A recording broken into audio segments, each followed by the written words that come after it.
Welcome, Steve, and glad to have you. Well, thanks, Brian. It's great to be here. So, you are new, and yet you came out of nowhere, and there's clearly some serious appeal because in a pretty formidable field of established elected officials, you're polling second and rising. But let's just, for the people that might not know about you, learn a little bit about you personally. Just tell me about Steve Pagliuca, your background, your family, and just let people get to know you. Well, we started out in Framingham. My grandfather and grandmother came over from Italy in 1922. They had nothing. My grandfather worked on a shoe factory floor in New York. And my dad went to World War II at 18 and then the Korean War. And he was the only person in his family able to go to college through the GI Bill. So once he got his degree after the two wars, he settled down in Framingham for the first 6 years of my life near Lake Cochituate. We had a great time riding our bikes around and going down to the lake. Then he transferred to another chemical company down in New Jersey. So I grew up kind of kindergarten through 12th grade in New Jersey. And we used to bring my grandparents, he used to pick my grandparents up every Sunday, actually every Friday night, bring them from the shoe factory to New Jersey to our home. And we'd have a great Italian breakfast and then an Italian dinner on every Sunday. So it was a wonderful life I had. And you were an extraordinarily gifted student and went on to Duke University. I did. It was unusual in that, these days I think people go to the colleges and look at them before they go there, but right. I looked at them in a catalog and got a brochure, and Duke looked very nice. It looked like I had a great education, and I applied and got in. And the first time I saw Duke was unusual. I came down in a moving van because I moved furniture to help make money in high school and help save some money for college, and did that all through college. And my friend's father, who owned one moving van, said, hey, it'll be cheapest if you just come down, if you load this truck up with me, we'll drop you off on the way to Florida with a load of furniture. So I pulled up at Duke in a 45-foot van, and people were aghast, and went to the back of this truck and opened the door, pulled out one small duffel bag, which was my entire possessions of my life, and then that's my introduction to Duke. First time I ever saw it. So, and you were also a basketball player? I was going to play football down there. And had I known I could be 240 pounds, I probably would have played football. But I didn't know I could carry this weight so well. But I was about 180. And to get ready for football, I came down a week early and was working out in the gym. And I played against the varsity basketball team. And some of the coaches came over and said, we need another guy for the freshman team. We'd like you to try out. I tried out and made the team and had a couple of good years on that team. Good. All right. So then I was the worst basketball player at Duke in the last 50 years. The worst player on the worst team. A record that will not be broken. So from there, what happened? So you get out of Duke University. I got out of Duke, and my grandfather and father had beaten into me that I had to be an accountant. So were you the second generation to go to college? My father went to college. Your father was His the two first. sisters didn't go to college. Okay. And then I went to college. My parents really emphasized education. Yeah. And my grandfather and father said, you've got to be an accountant. I said, why? They said, because those were the only people employed during the Depression. So I didn't really like accounting, not that I have anything against accountants, but I did study to be an accountant. And when I graduated, I interviewed the 8 firms, and all of them made me an offer in the U.S., and I went back to them and said, I think 7 made me an offer, and I went back to them and said, I'd love to start out in Europe, because essentially I wanted to see the world. And one firm, a firm called Pete Morris Mitchell, now KPMG, said, okay, we'll send you somewhere overseas. So I got a letter, and they sent me to Holland. So I got on a plane, I was 22 years old, and landed in Holland. You fly all night, land in Holland. It's raining and green there all the time. But I had a wonderful 3 years working as an accountant in Holland and learned a lot about global business at that point. And ultimately accepted to the Harvard Business School. I was, and that was, again, I was applying to doctoral programs. I was going to try to be an economics teacher. My mother had been a teacher, and I always liked economics. But I got into business school, and to try to help pay for that, because I had a lot of loans and I'd used up my savings, I had to get a summer job. And I got a job with a company called Bain & Company. It was a consulting firm. I didn't know exactly what it did. But they taught me how to analyze businesses and grow businesses, and had such a great summer there, they offered me a full-time job. So I just got the MBA, not the doctorate, and started at Bain in 1982 full-time. Okay. And anything else happen while you're at business school? Played a lot of basketball. We had a great traveling basketball team we played against. All right, let me just mention that Steve's son, Joe, is here, his oldest, who today is celebrating his 25th birthday, and 4 children. So let me ask you that question again. Anything else happen at Harvard Business School? Well, we hadn't got to the end of business school. We played basketball the first year, and the second year I met my wife, Judy, who was in a class behind me. And we got married during the second year, and then 25 years ago, we're blessed with having Joe, who's standing over there. And Judy's he actually is a real basketball player. He played basketball at Duke in college and had a great he was a walk-on, great career. Clearly was better than his father. Much better. Much better. Good. So, and Judy, a pretty successful person in her own right as a fund manager at Fidelity, is that? Yeah, Judy got a job with Fidelity ultimately, and ran global bond funds. So we had a lot of fun back then. And she had at one point we had 3 kids, and Fidelity was such a great company. They brought terminals into the home, which was great. Except those things would beep all in the middle of the night, beep beep beep beep beep, because all the international business that was going on. Right. Okay, so when you went to work at Bain Capital, or whatever it was called then, Bain, how big an entity was it? How much money under management, and how big is it today? Well, I was actually at Bain and Company until 1989, and one of my clients wanted to do an information technology fund. So they had tapped me to leave Bain and try to run that fund. It was called Information Partners. And Bain Capital was an investor into that fund. So for the first 5 years, I worked in a joint venture between Dun & Bradstreet and Bain Capital and some outside investors, and that's how I got into the venture capital business. Okay, so explain for just the average person at home what that entails, the venture capital business. Well, what that entails is looking at businesses, and these were focused in software and technology and media, and assessing can they work or not, and giving people startup money to do that, and sometimes buying companies or turning them around that were already in existence. And those companies tended to be publications companies, software companies, database companies, those kinds of things. Growing area, a lot of fun, a lot of risk because you don't know if it's going to work. You don't know if the piece of software will work when you invest into it. So my sense is that a great part of your appeal right now as a candidate for the United States Senate is clearly we're in a financial crisis, right? You've created some jobs through investments through Bain Capital.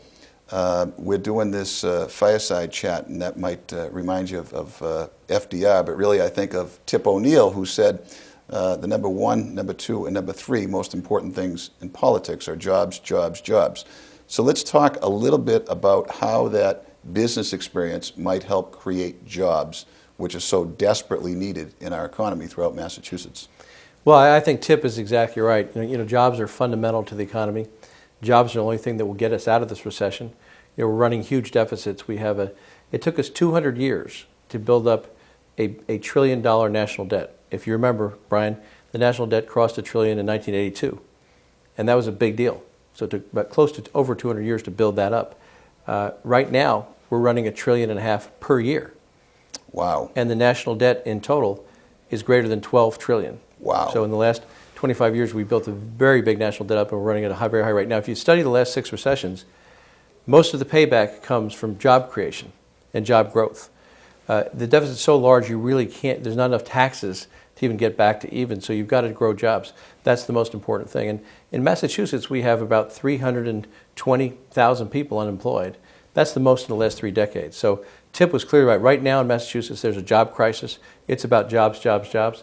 That has resonated with people I've talked to. I've been all over the state, and people either lost their job, or their hours are being cut back, or their wife lost the job, or the husband lost the job. So people are hurting out there. It's one thing to talk about 320,000 people. It's the other thing to meet them and hear the stories. So I looked in the mirror and said, I can help with this situation. That's why I jumped into this race. You don't do this, as you know, from being in office. It's kind of a blood sport, and I'm new to it. But you only do this if you think you can make a difference and you really feel strongly you can make a difference. I can make a difference on the jobs front and even on the healthcare front, because I've been involved in healthcare for 25 years as well. It's interesting. We, on the state level, we have a balanced budget requirement, and thankfully we do. And so we're experiencing some difficult decisions now on the state level because revenues have plummeted. But on the national level... And we had a rainy day fund, which was great, depleted, right? Yeah. But on a national level, we don't have such a stabilization or rainy day fund, but they do have the ability to engage in deficit spending. And so you're telling me that there's a $12 trillion national deficit, which means not just your children, Joe, my children, but their children and perhaps their children will be paying that debt. That is troubling indeed. So It's a big debt. we address it by job creation. How do your business skills help create those jobs in the political arena? Well, I have a very detailed plan on my website, stevepagliuca.com, but the essence of it is we're competing in a global marketplace right now, and that's changed. When I first started, the venture business, the building businesses was mainly U.S.-based. But now we're in a global competition, and we're Sure. competing with companies and countries. So, for example, Germany is investing hundreds of millions of dollars into solar technology. Mm-hmm. And they've built a large solar business there. I mean, I've been to Germany many times. It's never sunny there, mm-hmm. which is odd if they're building solar, but they've built a huge solar complex. We've got to do that same type of thing here. We've got to have government, business, labor, our university complex work together to build the jobs of the future. We're not going to get textile manufacturing back to Massachusetts or the United States for that matter, but we're very strong in software, life sciences. 1 in 6 people in the state is employed in life sciences. We're a leader in that, and we've got to support that leadership position. So I have specific plans. For example, there's a boarded up site next to Harvard in Alston that was going to be a couple $2 billion life sciences center complex. That can create thousands of jobs, and then jobs, create 2-to-1 jobs for the jobs that are created in there. I want to get that back going again, have the federal government, the state government, Harvard, all the universities pitch in, business as well, pharmaceutical companies, and make that a mixed-use complex, focusing on life sciences, biosciences, and we already have the most stem cell researchers and scientists in the nation here in the Massachusetts area. We've got to keep them here, build that center of excellence. We have 2,400 drugs under development in Massachusetts already, 74,000 people in the biotech industry. If we do more of that, and those jobs won't go away, we can manufacture out in places like Holyoke. Our mill towns, they used to be the gateway to Massachusetts. I've been to all these towns in Lawrence and Holyoke, Holliston. They're wonderful places, but they haven't yet recovered from the loss of textiles and shoe manufacturing, which used to be in these mills, by the power source. But that power source can be used for computers, it can be used for other space, and there's plenty of space out there. So a hub and spoke strategy of investing in life sciences, public-private partnerships, small business loans to life sciences, job tax credits, that package outlined on my website will bring employment and permanent employment back to Massachusetts. I don't want to bring pork back. I want to invest money in what I call protein, the building of businesses. I can see the appeal that you have with the populace, because I think that is first and foremost on people's minds is the economy. And as you correctly say, there are an extraordinary amount of people out of work in Massachusetts, the most since, I think, 1976. Yes. And those that are working, many of us are feeling insecure, underemployed, or we're working but not working full time. So that is resonating. You also touched upon one sector of our economy, an important sector, but it's also an important part of this campaign, and that is healthcare. We're hearing an awful lot about the debate in Washington.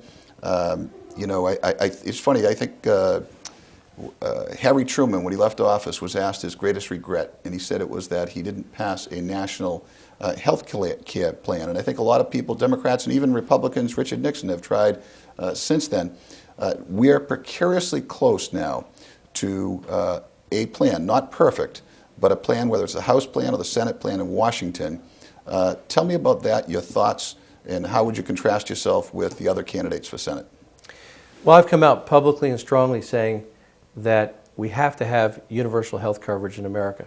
I believe Harry Truman, actually this is an anniversary, I think he started this on November 19th, talking about health care. That's a long time ago. We've come very close to passing it several times, and we've never passed it. Just as a historical aside on that, that was the height of the Red Scare, right, the 50s, yep. And the American Medical Association, that was then against a comprehensive health care plan, came out with this term, socialized medicine. And the Gallup polls turned from 95% support to 95% opposition almost overnight, just that one term. That was the Harry and Louise of that time. Exactly. But now, the American Medical Association and everybody else is on board. We need to do something. We have the most expensive health care in the world, but not the most effective anymore. But let me get back to you. I'm sorry, on your... Yeah, we're very close to it right now. And, we didn't do it with Harry Truman. We didn't do it, with Harry and Louise. Yeah. We've got to do it now. All the other countries in the world have everybody covered by health care. And here in this country, we have over 30 million people that are not covered.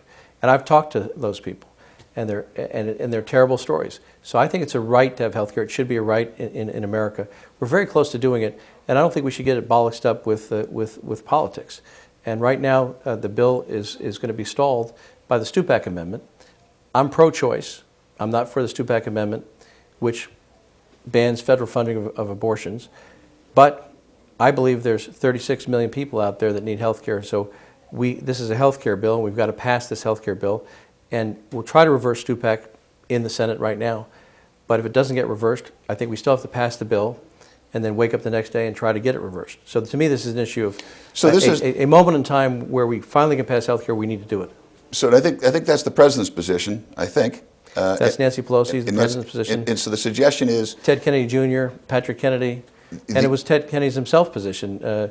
He knew the bill wouldn't be perfect. Right. So, and the enemy of good is perfect, right? Absolutely. So the suggestion is that some of the other candidates are drawing a line in the sand and saying they won't. We have a brief moment in history to pass a national health care bill, but they won't support it if this funding is abolished. And you're suggesting that you're differentiating yourself by saying you'll vote for and ensure this passage of a national bill and then deal with this other issue, important as it is, subsequently. Yes, and I'm pro-choice, but the two candidates I think two candidates have said we won't vote for the House bill because of Stupak. And they use words like false choice. I don't know what false choice means. You're going to have a choice. It means yes or no. Stupak is the name of the representative Stupak who has Pitts. Proffered this amendment Yes. to ban federal funding for abortion. And the suggestion is that without this amendment, they wouldn't have been able to cobble enough votes together to pass a bill. Yes, it's a compromise that Nancy Pelosi engineered, and the Senate bill. Orrin Hatch today is proposing to put Stupak in the Senate bill as well. So my position is we've got to pass one of these bills. I'd like to pass it without the Stupak Pitts in there, but if it can't be done, I would still be a 60 reliable vote to do that and start to work on Stupak the next day. Two of my opponents. And 60 is the magic number the Democrats need. Yeah, the Massachusetts senator will be the 60th vote. I'm the only reliable 60th vote. My two of my opponents, Michael Capuano and Martha Coakley, have said that they won't vote for it with that provision in there. So we have a clear demarcation. They've drawn a line in the sand on that issue. I have not, because I believe I can't sleep at night with 36 million Americans not covered by health care. Okay. That's a fair distinction. That's a good distinction to draw. Another item, financial crisis. Now, one of the reasons we have so many people without insurance is because, as you suggested, we have so many people out of work. We do have this really global economic crisis, but we're hard hit here in the United States and indeed here in Massachusetts. Again, what can you do about it? What can one U.S. Senator do about it? And does your business background come into play? Well, I think one U.S. Senator can do a lot, especially one that's experienced in understanding these global financial markets. And our situation here, what really started off this crisis, was a well-intentioned policy of trying to have home ownership in the U.S. So we had about 58% of the people own homes. We wanted more to own homes. So we had a set of policies that encouraged mortgages and made mortgages cheap. That was great. What we didn't do is put a regulation in that says, banks are responsible for checking the credit for mortgages, having documentation. Banks are responsible for calculating, can the person pay the mortgage back? So what happened is we had a lot of predatory mortgage brokers go out to our communities and say, here, sign here, you can get a mortgage. They take a commission, give that to the bank. The bank would keep it for a few days, package it up, sell it off through a chain on Wall Street. And we've created a gigantic crisis because this no documentation, low documentation mortgages with no deposits down created speculation. And the mortgage market, there's about $11.5 trillion of mortgages out there. And there's 2 billion of them that are these called Alt-A and subprimes, which are at risk. And already, I think, 400 or 500 billion have defaulted. That has caused a crisis in the banking system, a contraction and crisis in the So we banking had the banks and the other lenders giving money to folks that perhaps weren't qualified, easy money, and then packaging these bad loans with the good loans, securitizing them, as they say, selling it on Wall Street, and now we have to try to unravel it. So that's the cause. What do you do about it? Well, first thing you do about it is we have 10 different agencies that in some way, shape, or form are responsible for banks and the financial system. A lot like 9/11 had, before 9/11, we had 48 different security apparatus agencies.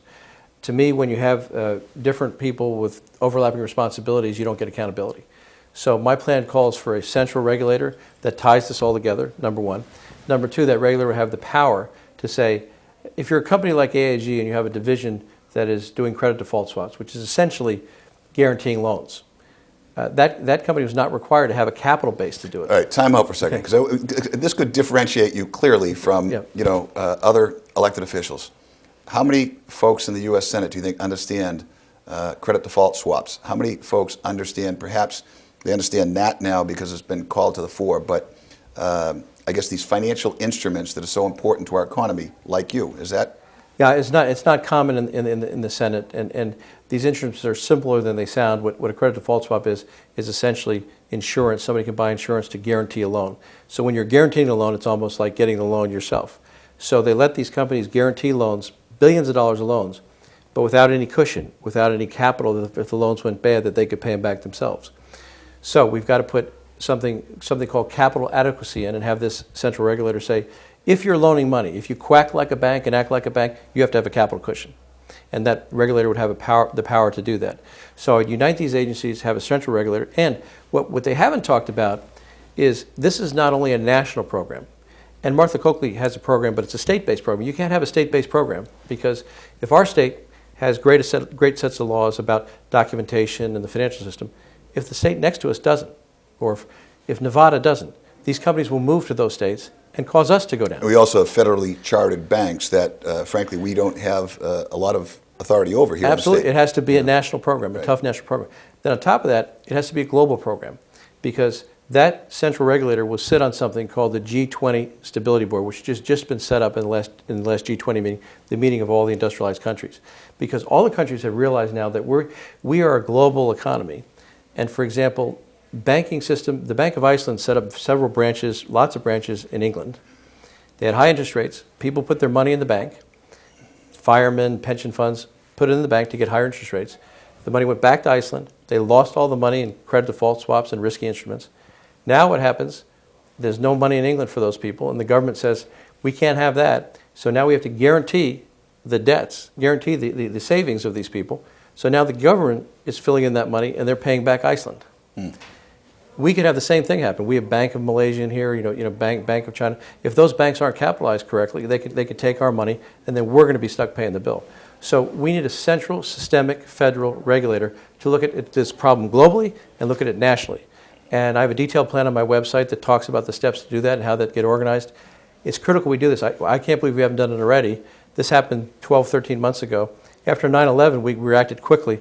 This is our financial security we're talking about. We need to do this. I'm pretty struck by your clearly superior intellect, frankly, and your grasp of these complicated matters. Now we're going to switch to something a little bit more fun. The Boston Celtics.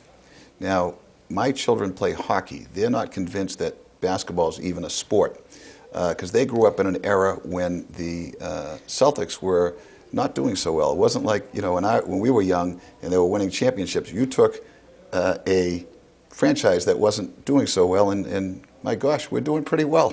Well, we've been very fortunate. We had a strategy. We bought the team. Wick Grossbeck led the effort, and I was one of the first partners. And our strategy was to bring back a championship. We had grown up in the Larry Bird era, and the Celtics were a storied franchise, but they hadn't won in 16 years when we bought the team. Yeah. And that was the concept. We would try to win a championship, try to make it a better fan and family experience, and the third thing was get the Celtics out in the community. The community account had $300 or $400 in it. They did not as much as they should on the charitable front, so we founded the Boston Celtics Shamrock Foundation.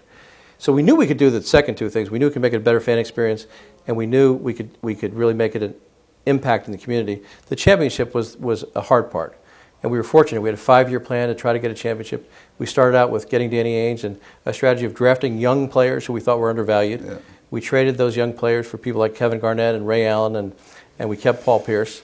And we had a magical season in 2008 and got the ring. Well, we're going to run out of time here, but so you were able to transfer some of your success and business skills from the private sector to still the private sector, but quasi-public trust with the Boston Celtics.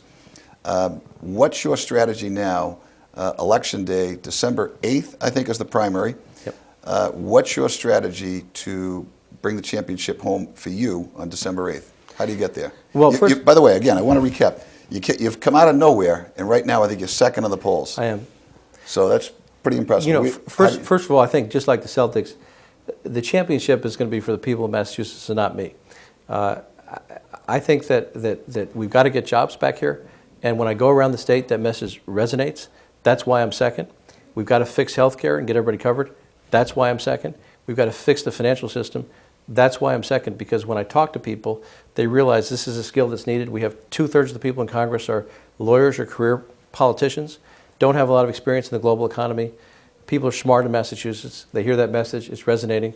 And I have the passion and drive to do that. All right. We're going to give you, everybody gets put in a box when they're a candidate or an elected official by the media. We're going to let you put yourself in your own box. Fiscally conservative, moderate, liberal? I'd say fiscally moderate, and I only say that because I backed the plan the government had to save the banks. Many conservatives would not do that. I thought we had to do that because this crisis was so significant. It became very close to causing a meltdown and depression. Sure. So I think the governments of the world, not only our government, of the world, did the right thing. The problem that is left is we have to walk a tightrope now to get out of this mess. In the past 6 or 7 recessions, the government's responded by increasing the money supply maybe 3% to get the economy going, and having a stimulus of 3%. You line them all up, 6 recessions. This recession, this is uncharted territory. This is another planet. 15% money supply increase, 14% stimulus. It's not even on the chart with the rest of them. Why didn't the other governments do that? They were scared about the debt, paying back the debt from all the stimulus. We had to do it this time. Now we have to tightrope our way out of there. And the only way we're going to do it is job growth, and job growth. So fiscally moderate, socially liberal. Would that be fair? Absolutely. Good. Well, I am absolutely delighted that you were able to sit there for a half hour at our little fireside chat. And we're hoping to actually run this tape in a lot of communities throughout the state so that folks get to know you. And I think they'll be impressed as I am. And we wish you the very best of luck on December 8th. Well, it's been great to be here. We need more forums like this, and I think we'll have a debate December 1st and December 2nd. I hope people will tune in for that debate, and they'll tune in and they'll vote for jobs and getting our economy back and solving these problems. Who should that be that they vote for? That should be me, Steve Pagliuca. All right. Thank you. Thank you.